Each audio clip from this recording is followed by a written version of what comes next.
welcome back to Facebook and season 2 of Teacher Talk. I'm Angie Garza, Director of Professional Learning and Educational Services at ROE 47, serving Lee, Ogle, and Whiteside counties.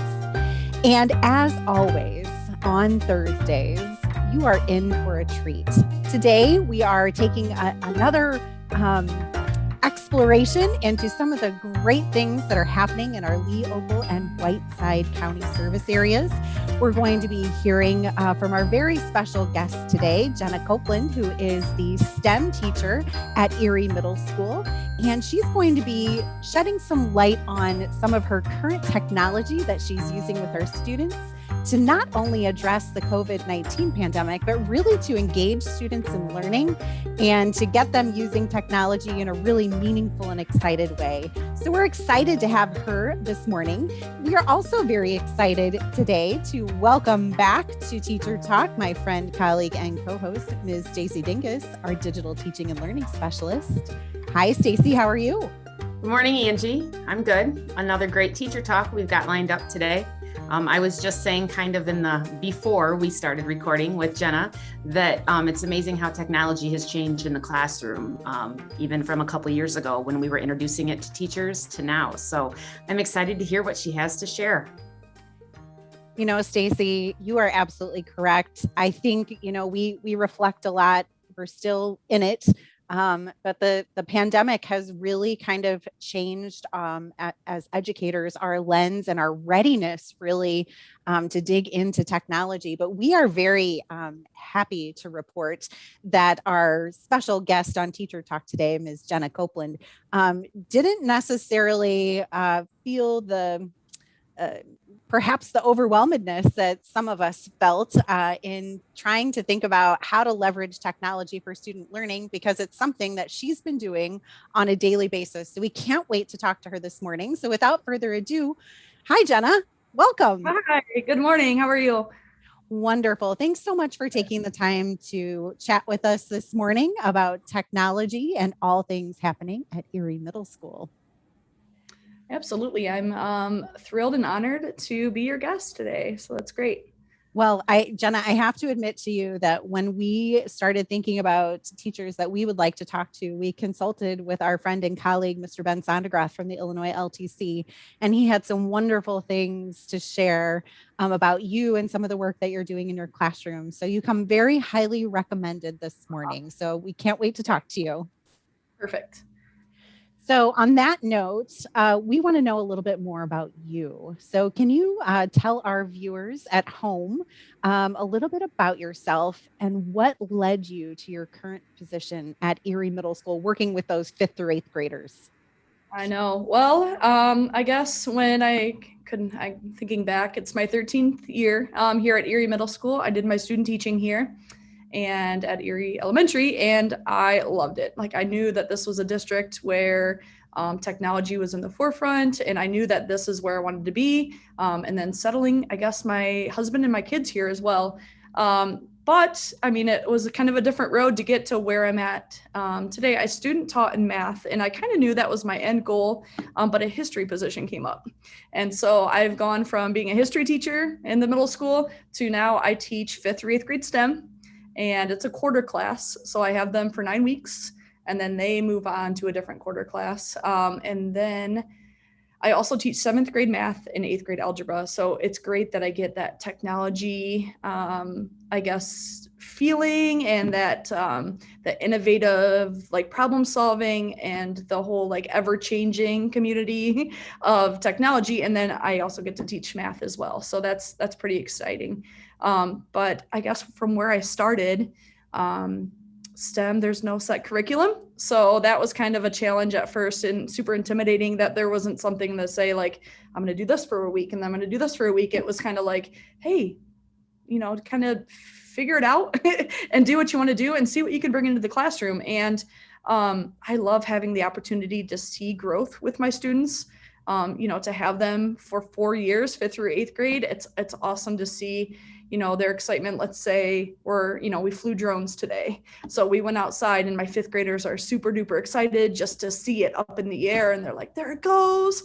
To now my 8th graders, and the project that they'll have with their drones and how they fly it and the project that goes along with that. So just to see the growth with my students is super rewarding, challenging at times, to have the next best thing and to keep my students engaged. But I just couldn't imagine doing anything else. I love it. So. Well, I can tell how excited you are, but from history to STEM, that's talk about growth. That was probably a lot of growth for you too, as an educator. Right. And Stacy and I were kind of talking beforehand.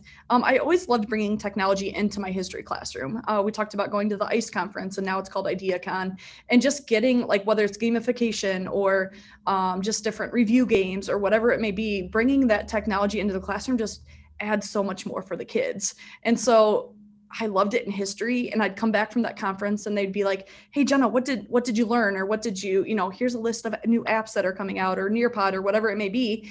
So now it's like, okay, I can do this in my classroom, and I can have all these different tools and all these different technological things into my classroom. And it's not just review games and, things like that for history. So different, yes, same. I'm still passionate about technology, and I love it. So.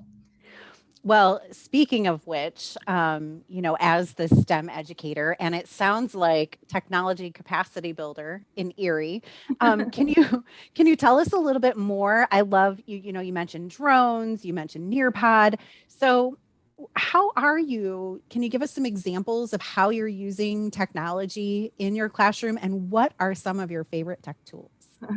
Well, I have some props here as well. So I guess my favorite, and I always do, like, I ask the kids at the end of the unit or the end of the quarter, hey, what was your favorite unit in STEM? And kids are brutally honest sometimes, and things that they love, things that they didn't really care for.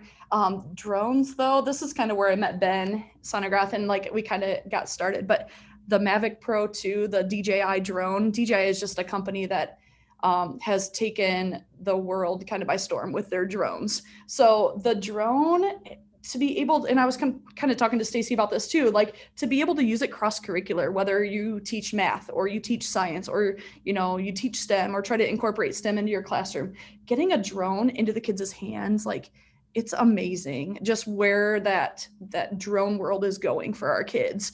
And we talked today in class too about 18 awesome ways that drones are being used.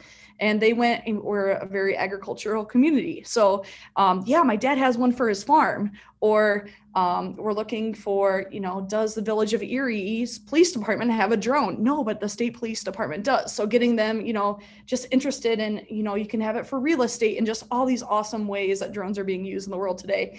And just to get them experiencing that and getting the drones in their hands is just a phenomenal way to bring technology into my classroom. So that is one thing. And then at that conference with Ben, we have a coding drone, and it's that same DJI company, but the kids get on their iPad and they can actually code it to do different things. So code, fly up, fly back, flip, whatever it may be.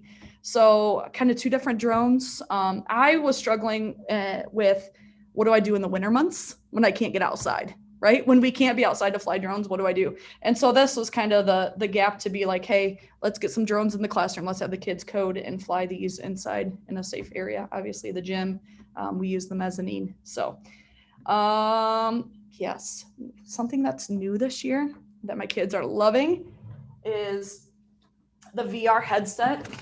So it's the Oculus is the one that we have. And I've heard about that.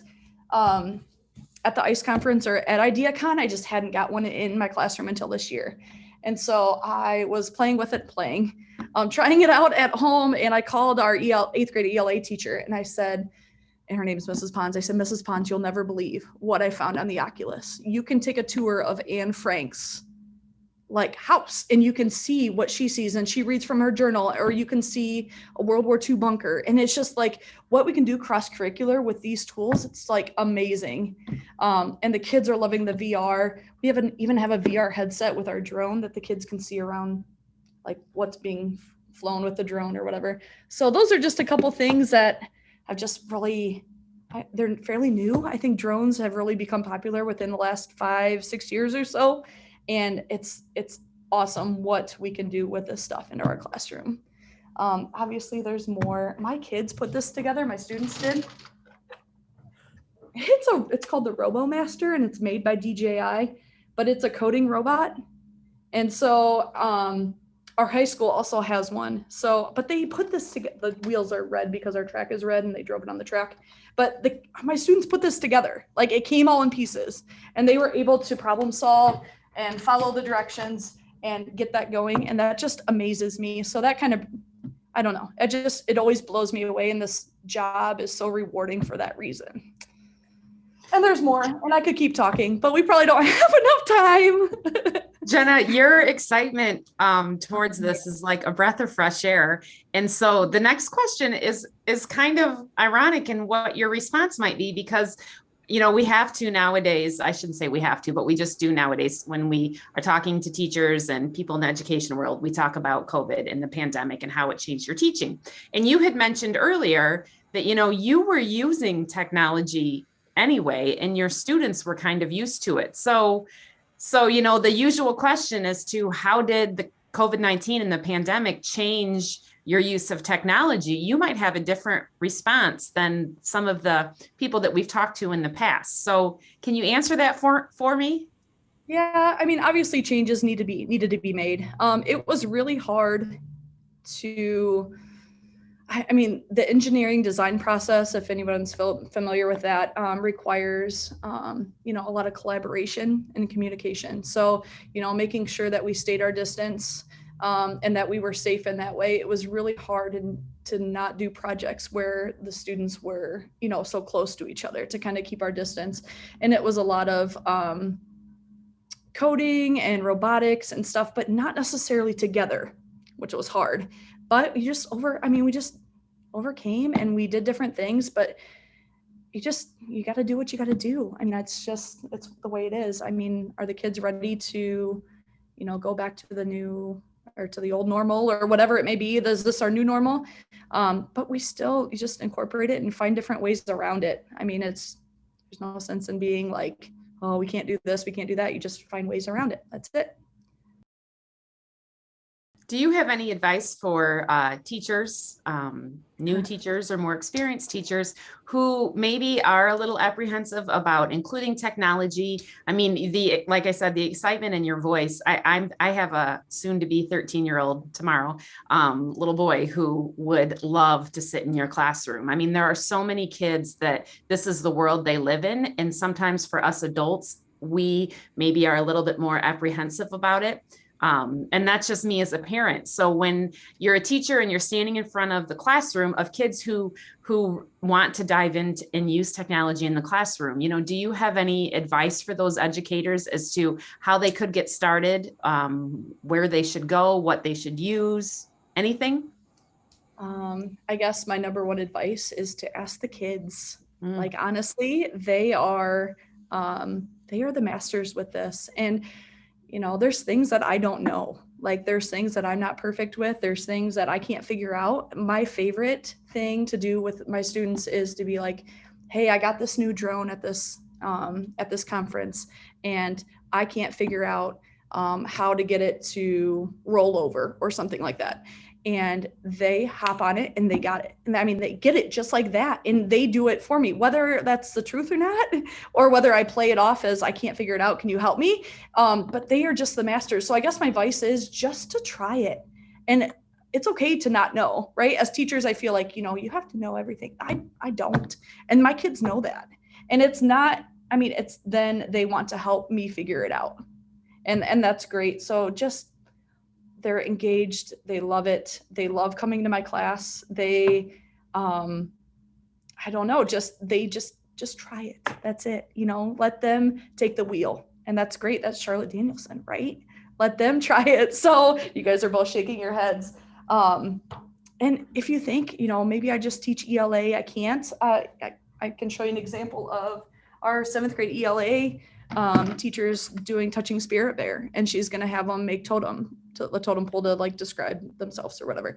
And so one of my students came in and said they wanted to do the 3D pen and make like, this is supposed to be a giraffe. I don't know if you can see it. And so with the 3D pen, just today, they came in and they made their giraffe, and they're going to stack their totem and figure out how to get it to stand. And it's like, yeah, please like incorporate, whatever technology you can into other classes. That's like, that makes my heart just super warm. So, cross curricular, we did mini golf holes with spheral bolts. And that was, our PE department was working on golf and putting, and we made miniature golf holes. That was a design challenge. And then they coded this, but then they also could putt a golf ball. So it's like, it's super exciting, I guess, what we can do with technology. And it's not just one class. It's like, we can do it all across the board. So. All right, Jenna, I am going to schedule a month of my time where I'm going to come and just be a student in your classroom, because based on your excitement and all the cool things that you've shown us today, I feel like, number one, I could learn a lot, but number two, I would be wholeheartedly engaged and probably learn more than your students, because these are things that I've never had the opportunity to try. So how just amazing is that number one, you are so passionate. Number two, you're vulnerable and are willing to try things. And number three, so innovative with your thinking and with all of the technology that you're incorporating, not only in your classroom, but encouraging your colleagues to incorporate as well.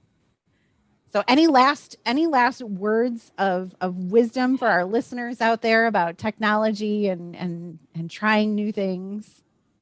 I think you always look for a network, right? You always look for people to kind of lean on, to bounce ideas off with or whatever. And, just reach out. Reach out to others and ask like, hey, how'd you do that? That's huge. So I guess maybe, if you have a question for me, I'm always here. I'm available. Shoot me an email or what, however. And Angie, you're welcome anytime. Stacy, come to Erie. We'll treat you for lunch. We'll bring you out to lunch. Oh my gosh. I don't know if everybody could see me, but I'm doing the happy dance right now, because that would be so cool. I would love to see all of your students in action. That would be so exciting. I think Stacy and I could take a day for a field trip and maybe even grab some really wonderful video and pictures of your students hard at work. Yep. Anytime.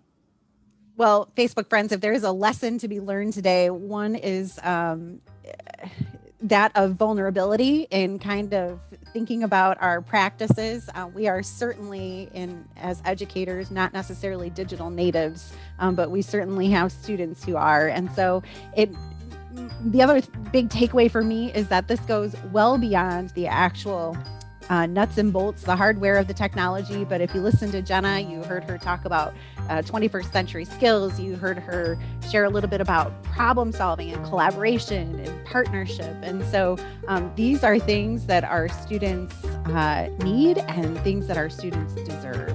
So hats off to Jenna Copeland and all of her work at Erie Middle School with her 5th through 8th graders, as well as within the Erie district, getting her colleagues to think about meaningfully incorporating technology and that problem-based learning into their classrooms. We were so happy to have you as a guest on our Teacher Talk today, and are very excited for our teachers to hear more and learn more from you. That wraps us up for this edition of Teacher Talk on this fine Thursday. Thanks so much for joining us. We hope that you have an incredible Thursday, and even better tomorrow, a fantastic weekend, and we will see you right back here next Thursday for another edition of Teacher Talk.